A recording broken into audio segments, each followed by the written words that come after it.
Hello দর্শক, কেমন আছেন? এই দেখেন কিসের মধ্যে কি যায় আছে, পোকা কোথায় ছাল তুলেছে আমি একটা একটা করে বের করে দেখাবো। আপনারা এই ভিডিওটা শেষ পর্যন্ত দেখুন। এই দেখেন, এটা হচ্ছে পোকার বাচ্চা, ছোট বাচ্চা। হ্যাঁ, এটা কিভাবে একটা বক্সের মধ্যে দেখেন কত সুন্দর করে বাচ্চা তুলেছে, যে এই বাচ্চাটা অনেক বড় হয়। এই দেখেন অনেক লড়তেছে।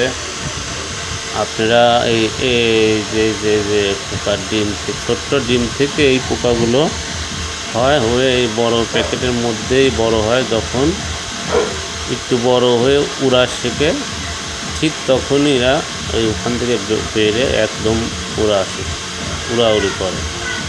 এইটা পরিচয় জানতে চাইলে, এটা হচ্ছে আপনার বল্লার বাসা। বল্লা নামে চেনেন? এই দেখেন অনেকগুলো এই বল্লার বাচ্চা বাইর করছে। এই